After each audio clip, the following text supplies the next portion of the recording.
Welcome to another exciting episode of Supply Chain Lab. Today we'll be discussing why African supply chains need a new power map, and we're joined by our very own Prof. David Pooe. Prof, thank you so much for joining us today. You're welcome. It's a privilege to be here. Okay. Prof, you're very popular in the university, but there are some people in industry that don't know who you are. If you could just give us a brief introduction as to who you are, what you do, and how you ended up where you did. Well, I am a newly appointed director of the School of Management within the College of Business and Economics at UJ. Prior to that, I was in the Department of Business Management for a number of years. And before I joined UJ, I was the head of logistics department at VUT. Okay. And before then, I was at Standard Bank. Okay. So I ended up here in the academia for quite a number of years now. Okay.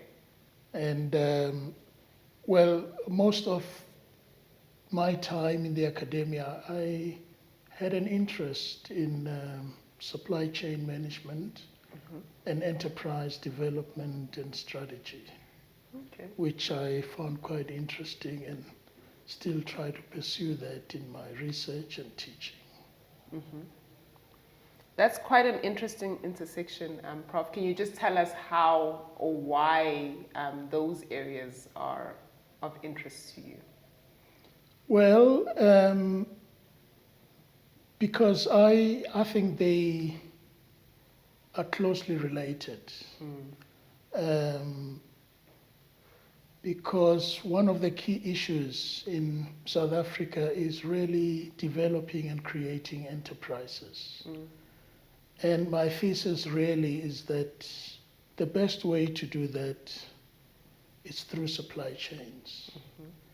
And in the process, you require a strategy to match the two. In other words, to develop enterprises or create enterprises by integrating them in existing supply chains.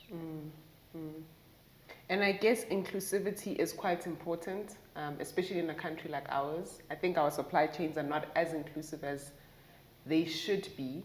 If you could maybe explain the importance of inclusive supply chains to young entrepreneurs, could you just take us through that?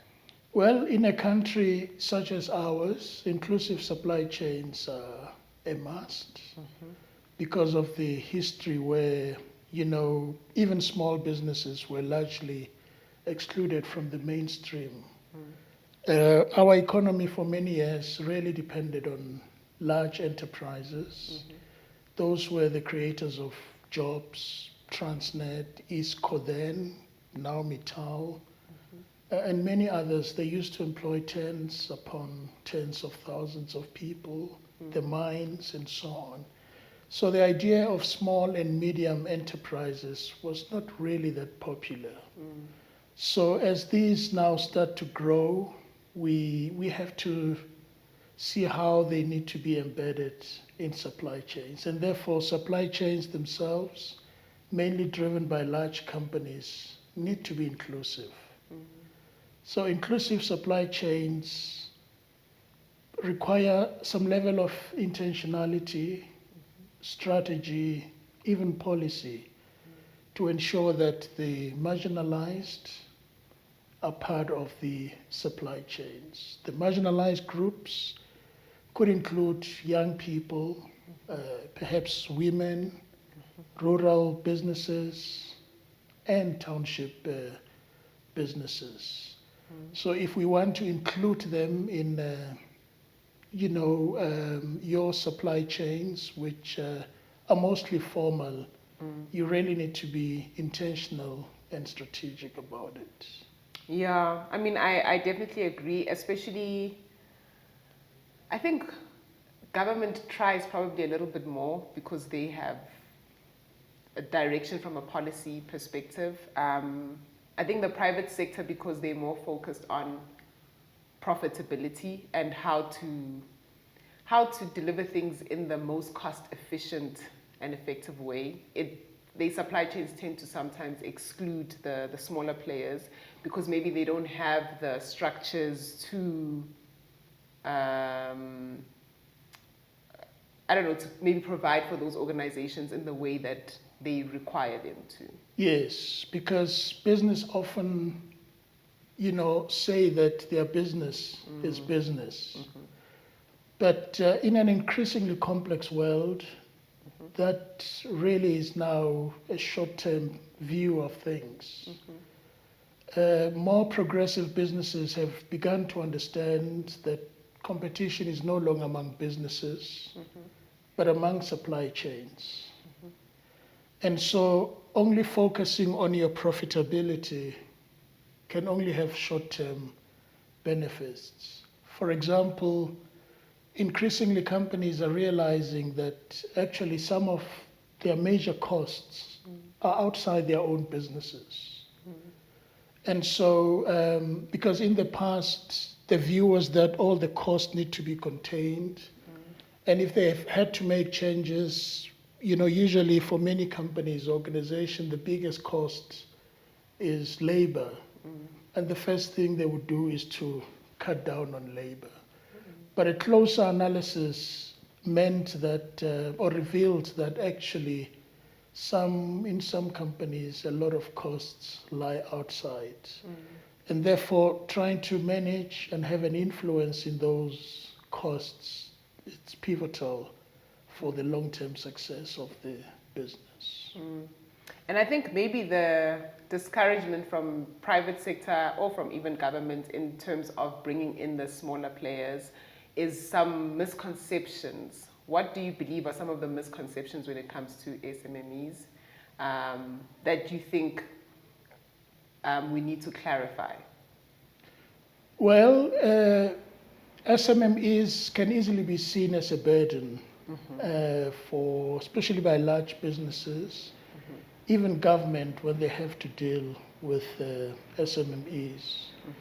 And remember, as I stated, it's not something that we've been historically used to, so it's something new. And therefore, it really requires, like some people say, a paradigm shift, not just for small business, but actually for the entire economy. That in the long run, we will rely on SMMEs for job creation, for stable economies. I mean, if you look at the United States, European economies, and Asia, clearly it's quite evident that they rely on SMEs for job creation, economic stability, and innovation. So until and unless we recognize that SMEs are engines of growth and development, we will not really get there at a pace at which we should. And I like what you're saying, because bigger corporations, especially since COVID, we've seen them shrink. And so a lot of people are losing jobs. And I think our informal sector is one that we've ignored probably for too long. And it's quite important that we start to invest a lot more in the informal sector because of the money that sits there. So what do you believe are some of the practical ways large corporations can achieve this? Well, many companies, through the broad-based Black Economic Empowerment policy framework, many of them started the enterprise and supply development programs. But unfortunately, these were started, developed, implemented for compliance purposes. And so when you do something for compliance, it's really about ticking the boxes and not quite about developmental objectives. But those two major activities are key. And I think one of the most misunderstood areas is how do you bring together these separate but related activities, namely enterprise development on the other hand, and supplier development on the other. So what we found is that companies really lack clear strategies of implementing these two very important programs. You know, when I was in corporate, one of the major problems I saw was with the enterprise development programs and the supply development programs, what would end up happening is the way that the businesses would train these organizations was to service just their business, right? And so then what happens is suppliers or enterprises then build a business for a particular corporation. So let's say they build a business for, I don't know, Sasol, or they build a business for, but they were not able to get other customers outside of that development program. So once the I guess incubation period ended, those then businesses would kind of disappear because they were no longer getting business from the organization that trained and developed them. Yes, and that's key because enterprise development, I mean, and so if you ask me what the key difference is that enterprise development, this is where you develop businesses, potential small businesses that are still outside your supply chain. Okay. So companies do that, develop those businesses, you know, with performance objectives. Those that really make it through the enterprise development programs should then be taken into supplier development program. Okay. So supplier development programs would be programs that develop businesses which are now part of the supply chain of the business. I see. So the objectives are quite different, and it's important to know exactly, you know, what you're trying to achieve, what the objectives are, and it's good to develop businesses for broader economy. Of course, I mean, if you are in the supply development, the idea now is to develop you for the specific, you know, activities. But because you would have undergone a enterprise development program, then you are in a better position to also look for opportunities elsewhere. But that development, it's very important to ensure that you develop businesses that can, you know, stand on their feet. And what role do you think public procurement policies play in shaping enterprise growth? Well, public procurement are key because they are important levers to facilitate and to fast track or transform the landscape. For example, if you think about the state government, it's the one single biggest buyer of goods and services. So government and the state are in the best position to really lead by example in this regard by using public procurement system. And for companies as a whole, the idea is to have a clear strategy and develop policies based on the strategies to simplify the public procurement system and ensure that companies or suppliers are ready, you know, and able to deliver on their responsibilities or on the contracts. And do you think the government should incentivize organizations in some way to support enterprise development beyond just the triple BE kind of mandate? Well, I mean, as it is now, the framework is such that, you know, there is incentive for companies to develop others, because then the more compliant you are or the better scores you are, the more likely you will get Yeah. business from government. However, from design, I think the flaw has, I think for me, has really been that the economic transformation of our landscape was left on the triple BEE policy, which itself was left to the power of the market. So the self-regulation power of the market, because essentially that's what triple BEE is about. So the assumption was that, companies will behave in such a way that they will act according to the incentives. But unfortunately, we haven't really seen much of that. I think the state should have been more involved, because at some point we talked about the developmental state.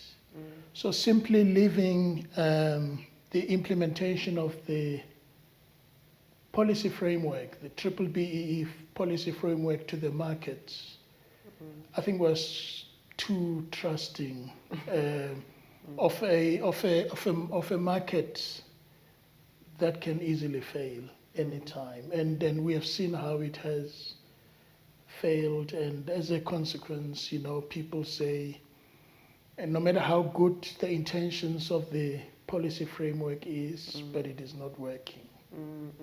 And I think maybe also because our economy is such an open economy, so maybe it would work if most of the organizations were South African organizations that really understood how our country kind of works, some of our struggles, our past, etc.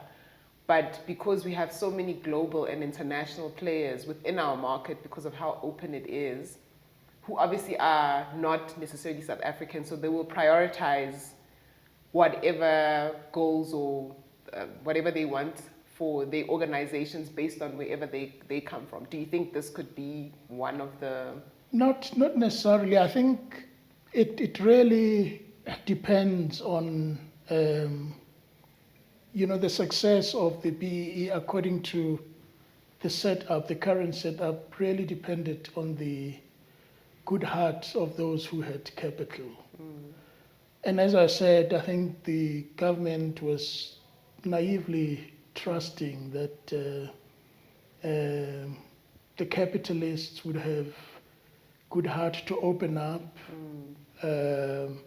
give others an opportunity, include others, and so on.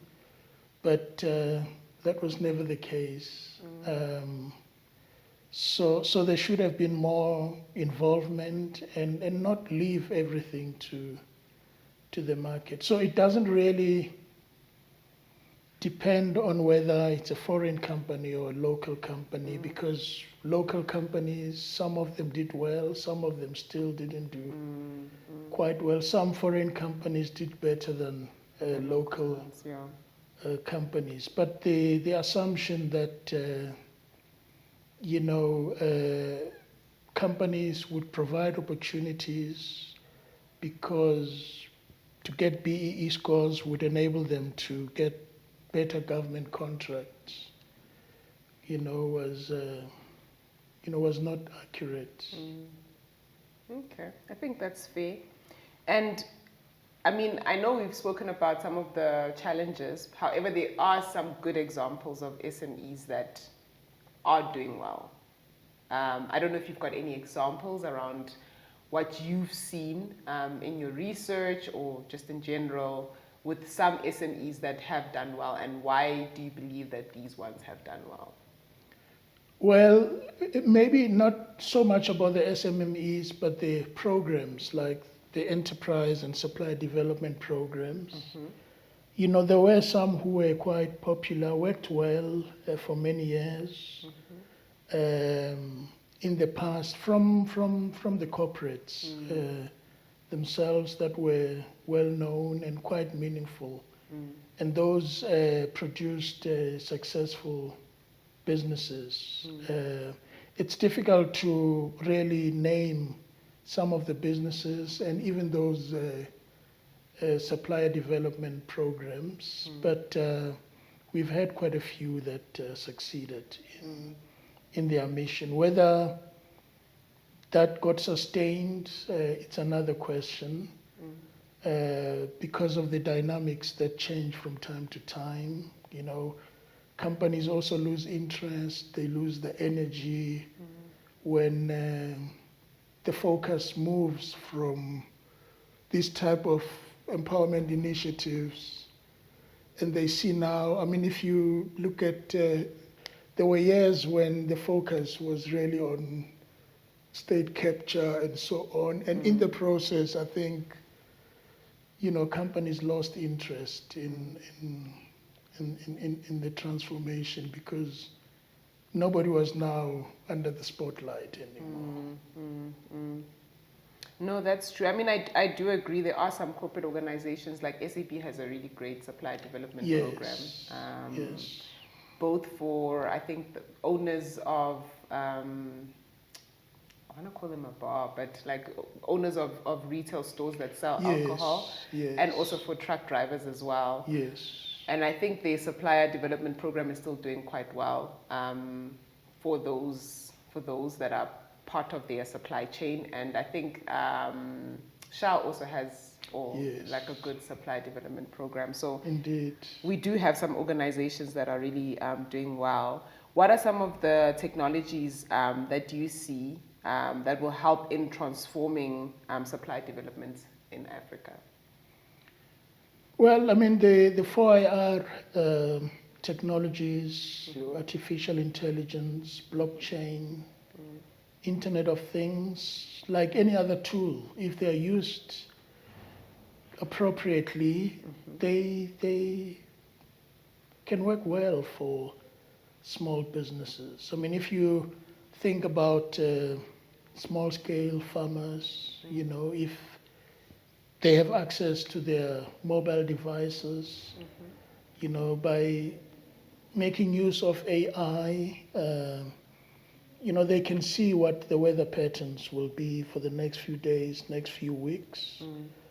And that may help them to make very good decisions.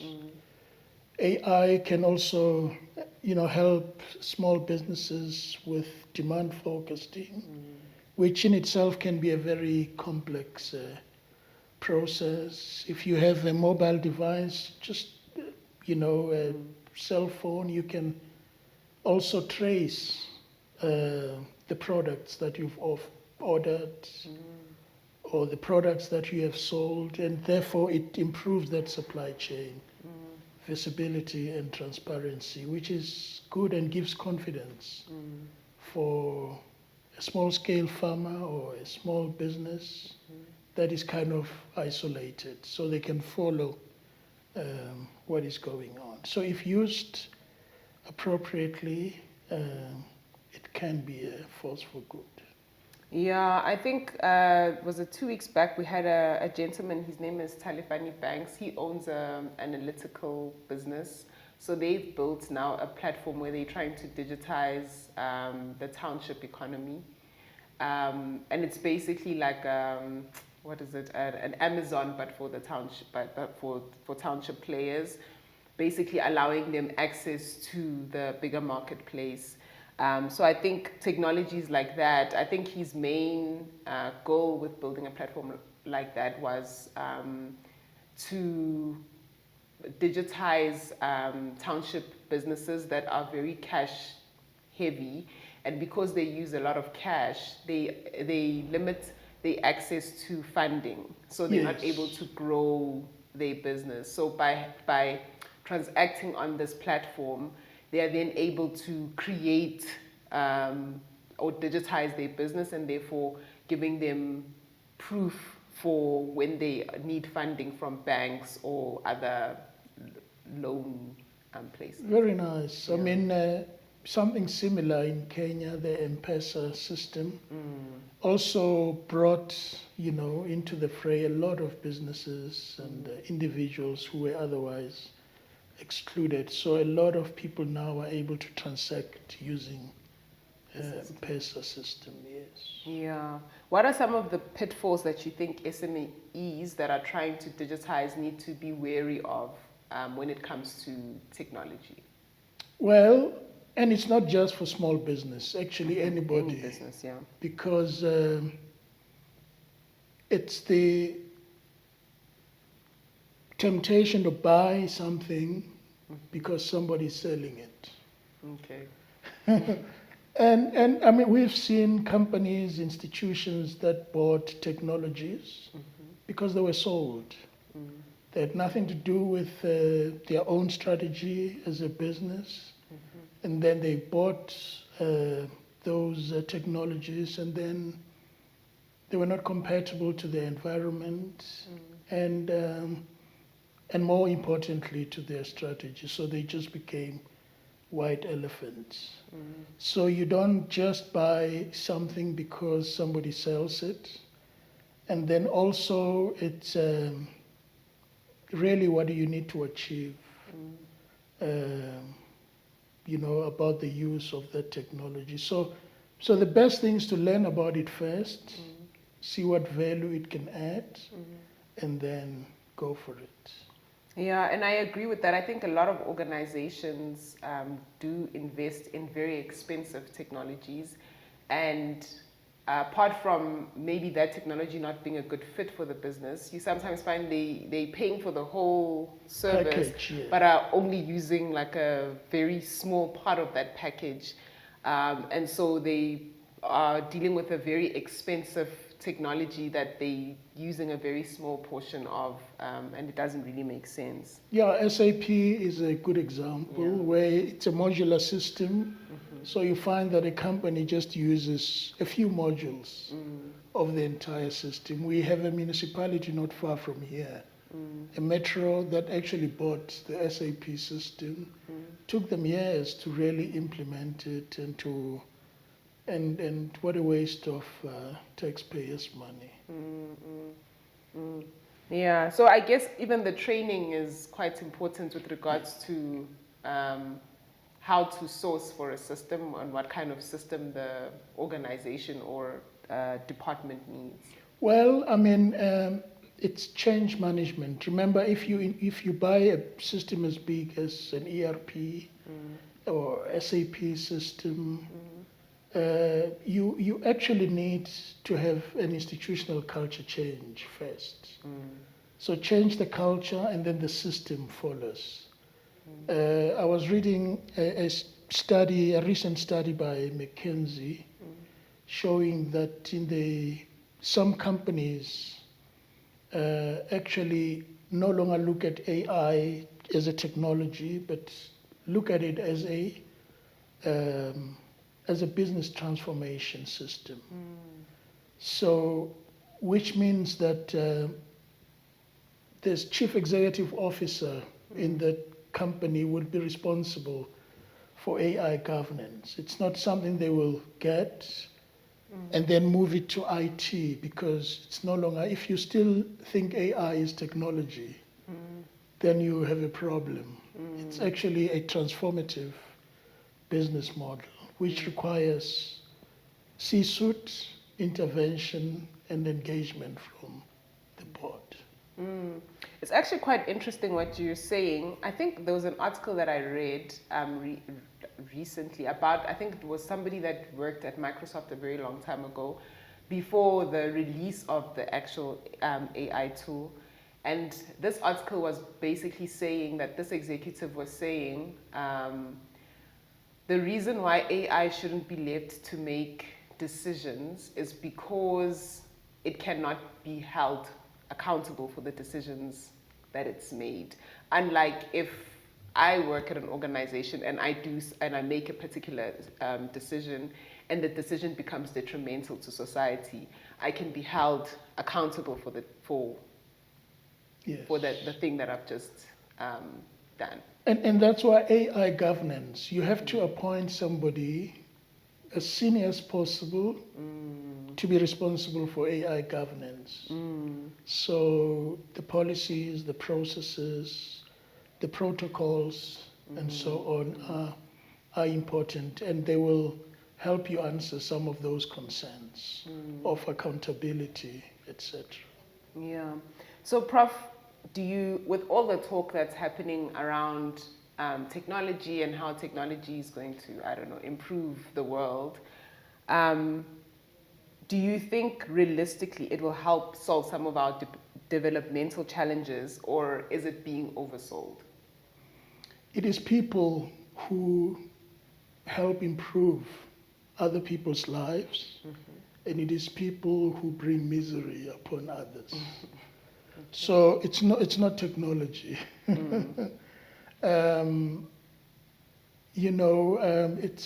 It's people who does that. Technology in itself, I mean, you think of the discovery of the power of nuclear, Albert Einstein, in his popular equation E equals to mc squared, it actually opened up many opportunities for the use of nuclear, and thankfully it can be used in nuclear medicine, nuclear physics. But unfortunately, that same technology is used widely in bombs and ammunition and so on, which really kills so many innocent lives. So technology is just a tool, and that's how we should always understand it. It's the people who can improve other people's lives. Okay, that's a fair comment. And just on that, how do you then believe we can build value chains that are both efficient and ethical? Well, efficient supply chains are important. It's about cost effectiveness. But in the last few years, maybe in the last just under the decade, companies are moving from efficient supply chains to more resilient supply chains. COVID, for example, has proved that.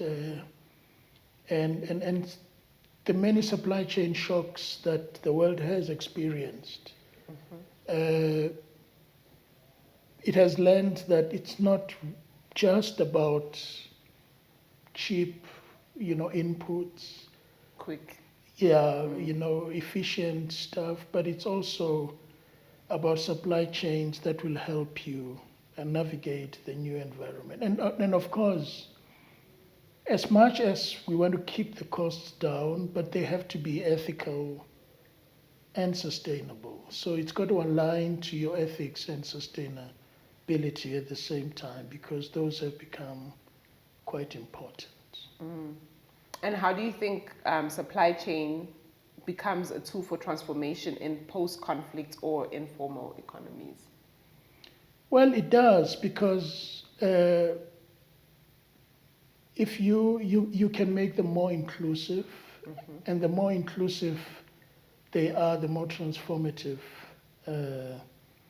they are. So in post-conflict economies or countries, it can be a tool that helps you enable people to build their lives better again. And in this regard, the state can play a very important role.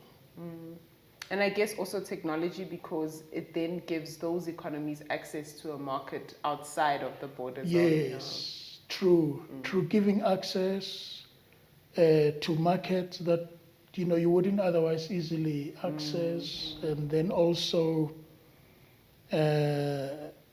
building more capacity. It's an opportunity to build capacity on the part of small businesses. It's also an opportunity to ensure that they embrace the new technologies themselves, and you link them to big business in that way. I agree.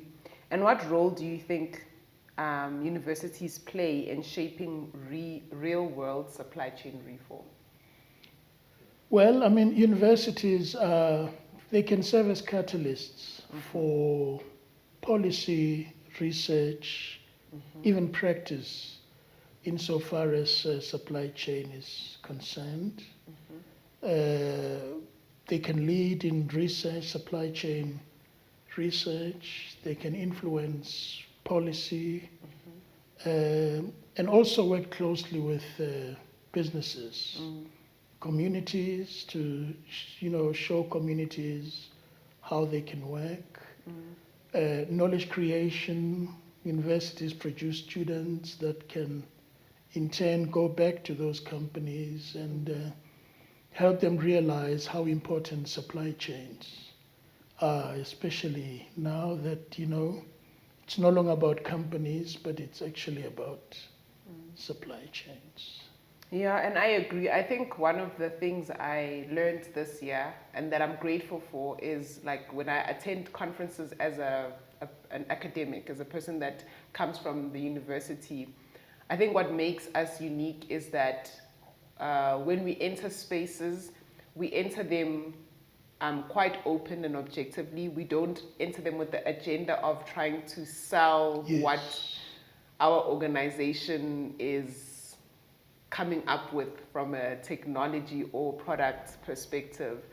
Like you find maybe a lot of conversations around sustainability, they usually, when they are industry conversations, they're usually centered around whatever product that company is going to invest in, which I think takes away from then having the real discussions where you're not selling like, oh, we deal with hydrogen. So you're not selling like a hydrogen solution, but rather making the conversation about what are all the solutions that are out there, what are the pros and cons of these solutions, what works, what doesn't work. And I think this is what makes universities a unique space to actually start those conversations, because they don't come with the agenda of pushing a particular idea or product for the profit of that particular organization.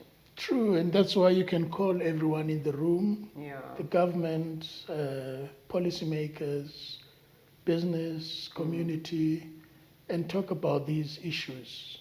And this is something that business generally sometimes fail to understand, that even when we produce students, we don't produce them for a particular industry or for a particular company, but we produce them such that they can be adaptable to any situation, whether they are in hydrogen or whether they are in retail, whether they are in the industrial area. So it's important, and therefore it's important for companies to be patient enough and train students for particular environments. But universities can't really afford to train students for particular environments. I mean, I think we train students for thinking. Yes. Yeah, and not so much for the to be adaptable. Yeah. True. So, having worked closely with policymakers and industry players, what kind of partnerships do you think would be impactful? Well, it's meaningful partnerships characterized by trust and just common vision among the different stakeholders. And I must say, players in South Africa have yet to learn how to close that, to bridge that trust deficit and work together. It hasn't happened as much as it should, but hopefully with time, we'll see the value of that close and meaningful partnerships.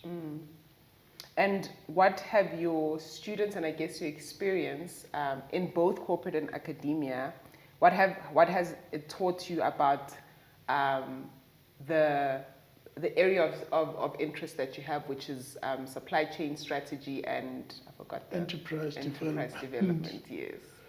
I mean, well, it has really taught, because students are, many of them quite young and youngish.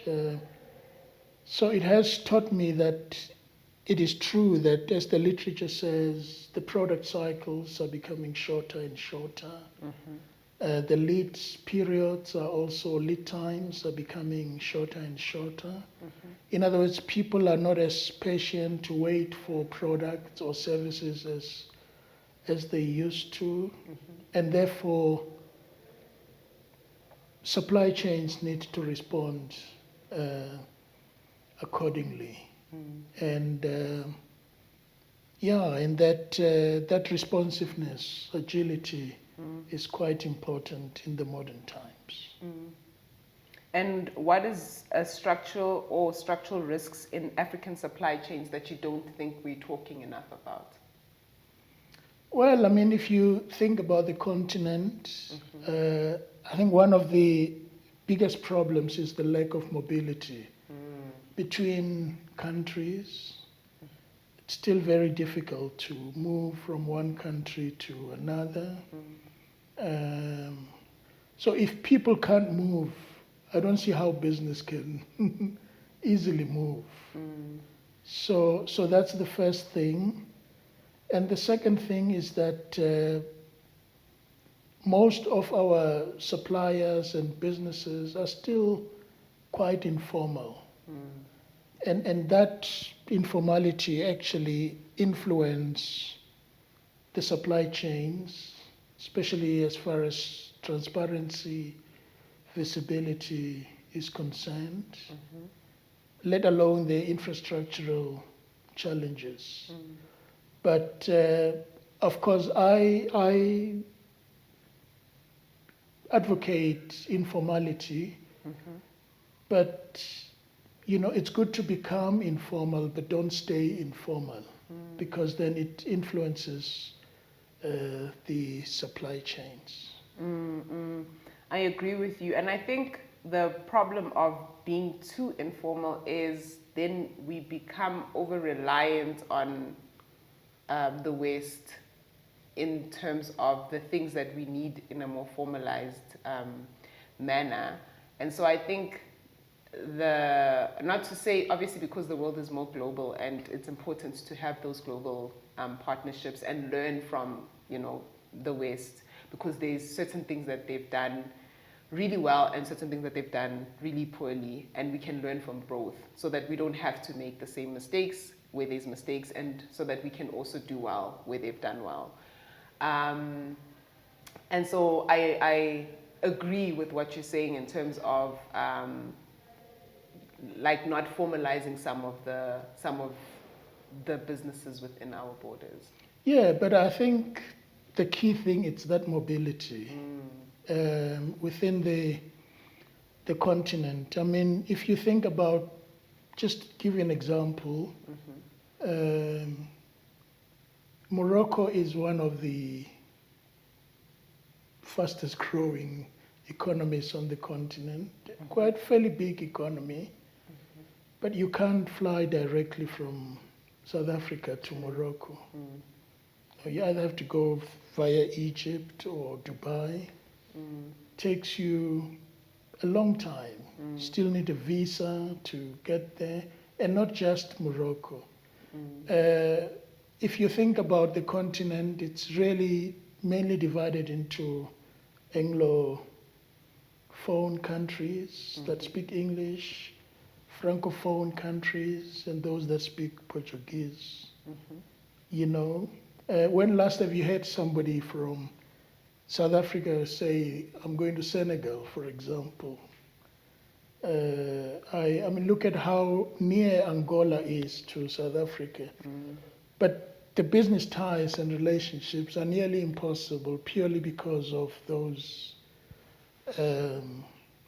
historical and colonial ties that are different, and the different languages. Okay, I think that's fair.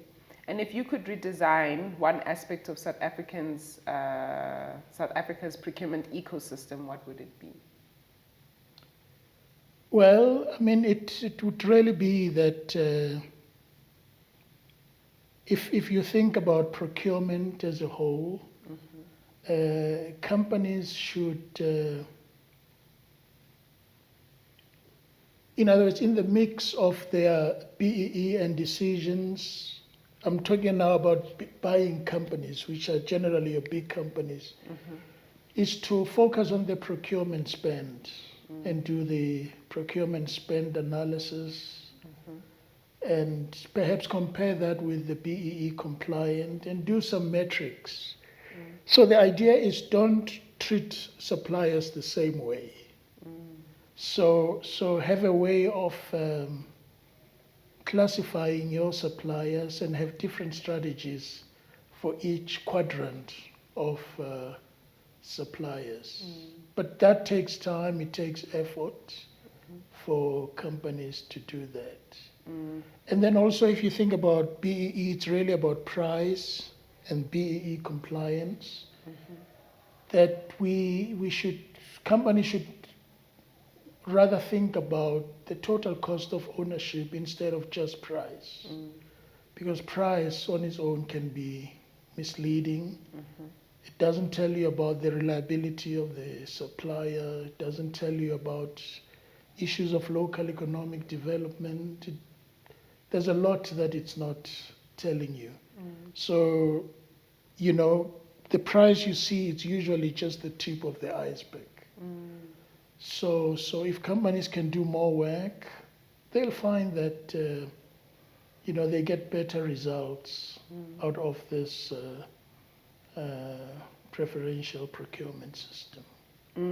And I agree. I think one of the problems with international organizations when they come to like an African country is they don't do what you just said, like segment their suppliers to understand why an African supplier just doesn't function the same as the suppliers that they have within their borders. I think it would make business easier for them, especially because the local supplier usually understands the local climate in a much better way and is able to respond to the volatility within the markets in a much better way because they understand the borders in which they function. And I mean, it would also help you strategically in that suppliers are also at different stages of growth and development, different stages of the absorptive capacity, in other words, the rate at which they can learn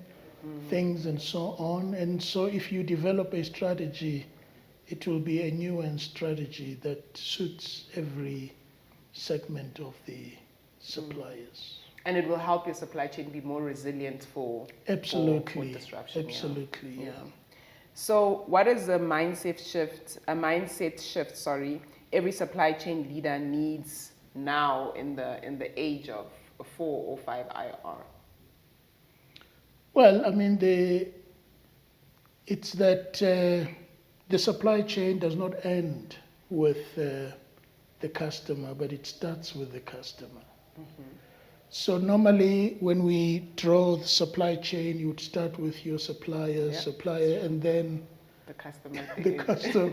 But actually, in reality, it starts with the customer. And unfortunately, that linear illustration of the supply chain have caused problems.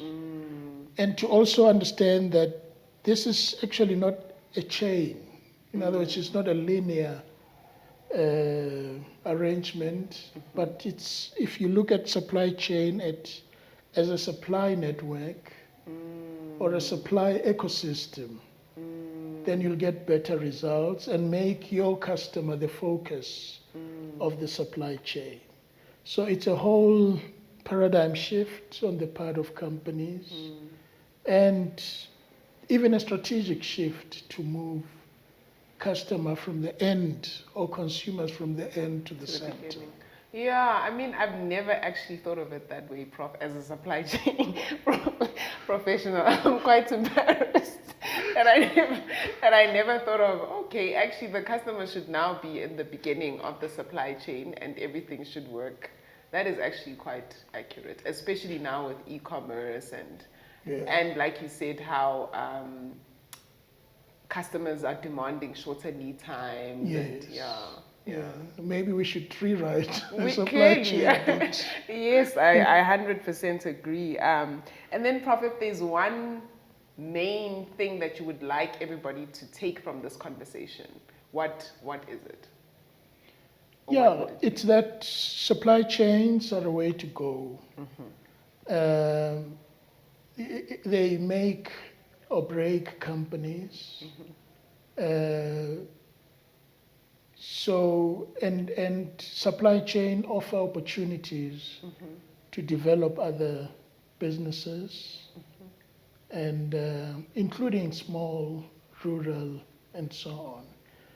So the business incubators that are out there, it's important for them also to remember that they can actually be incubators that, or whose objective is to embed small businesses into supply chains.